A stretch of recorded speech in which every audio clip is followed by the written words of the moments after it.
was, well, let's just make the block size bigger from 1 to 8. And they felt that they were in line with Satoshi's planned intention to create a peer-to-peer payment system.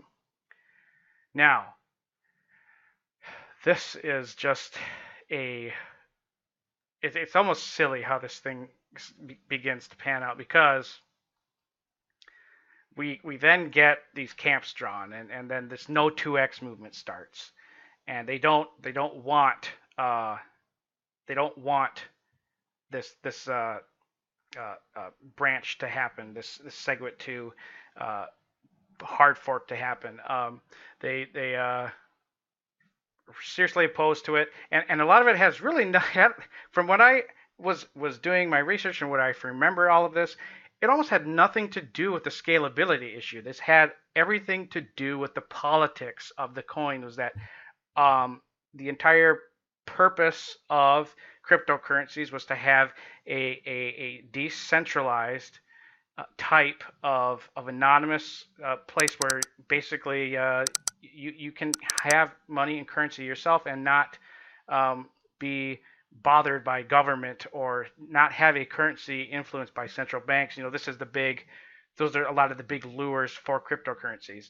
And the no X2 movement really felt that you're going that route with a centralized style of things, where it's owned by really large. Basically, you've got a corporatocracy, is that the name of it, or an oligarchy of mining firms who have the ultimate control and authority and influence over this. So it's not really the entire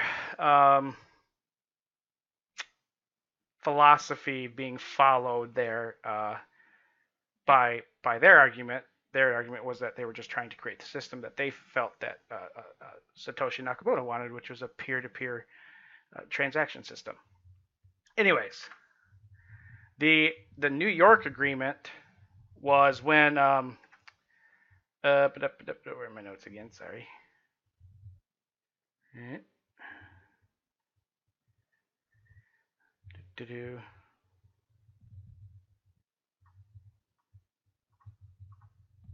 Out of here somewhere. I don't know if I have them written on here, but anyways, I thought I did. Maybe not. Well, anyways, the New York Agreement was a collection of a whole bunch of different yes, Brock, that is exactly why. So we had this. There's this New York Agreement, and I wish I had remember where I just put all my notes, but actually, maybe I can pull them up here in the last.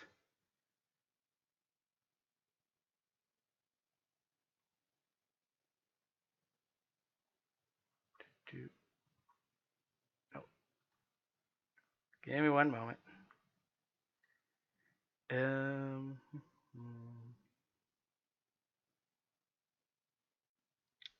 This is it. Nope. Oh well. Long story short, Bitcoin had that argument over what to do, and then they had the New York Agreement where you had the SegWit 2, everybody kind of getting together and deciding what to do, and you had a breakaway from some of the larger mining organizations who did not want to participate in it, but ultimately, just how the things work, the fork happened. All right, we ended up with two different types of Bitcoin and Bitcoin Cash, and really, that is the most interesting thing about Bitcoin Cash, because there is really not a lot of, this is all it is. Bitcoin versus Bitcoin Cash, all right? Standard block size was of 1 megabyte to 8. SegWit and Bitcoin was signatures can be discarded from the blockchain. We have all transactions validated and secured on the blockchain. There's just really, did it make transactions more efficient? No. Is Bitcoin any better? Bitcoin Cash really any better than Bitcoin? Yeah, maybe a little bit. Even in this infographic, we can see that there is a slight bias where instead of people, you had like basically two sides here. You had a single centralized development team and a client implementation. Like you had a small group of elites who were the orthodox followers they felt versus a whole bunch of powerful mining corporations. It sounds like the beginning of some type of sci-fi film, like Dune, something like that. And ultimately, that is what happened. And the whole time this is going on, the whole time there's this scalability issue with Bitcoin and this huge fuss over it. Other competitors, coins and blockchains, I have developed a more efficient system to begin with. Um, but just like they have one thing in common, and that is they're really good at being what they are. Bitcoin's good at being Bitcoin Cash, and Bitcoin is good at being Bitcoin. Um, that is pretty much that. Any questions on any of that?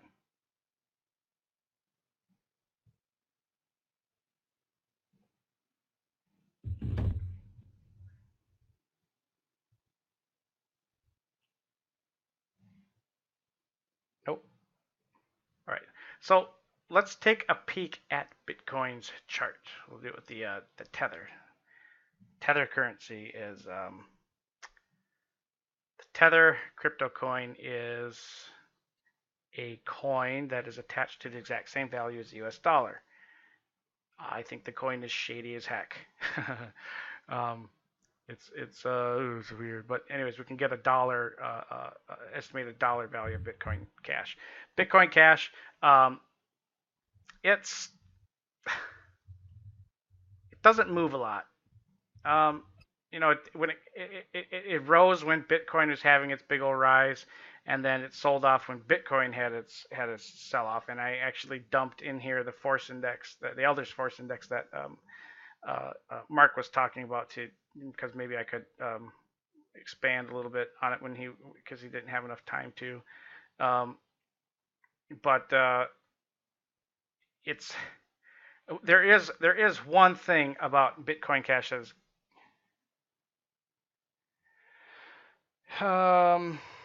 James, I don't actually have a good answer for you on that. I just know that it's not it's like based in the Caribbean, I think, if I remember correctly. And there are questions, they say that they hold dollar reserves so that you can convert your tether into dollars, but I mean the question is if you're holding something for a dollar for dollar rate, and how is the supply? I mean, who's stopping who owns Tether from just releasing a whole bunch of Tether into the market, or if they're doing it already, who would know? It's just um, it's bite all on the move again for those holding position. Oh, okay. And but Bitcoin Cash has had a lot of accumulation going on over the last little while here.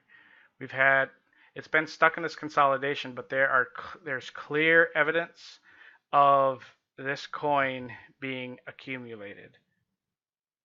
And if we look at the Bitcoin to Bitcoin Cash chart,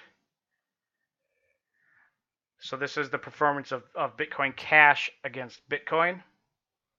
There is a similar move in this chart compared to Bitcoin's chart, but we are getting increasing volume spikes, and average volume levels are increasing, not above what we're normally seeing in the markets, and it's getting built up.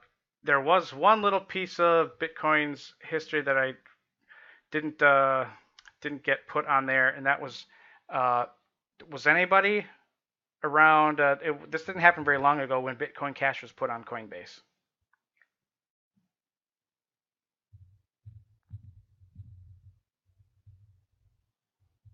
if you remember what happened that day, or it was over in the evening, I think.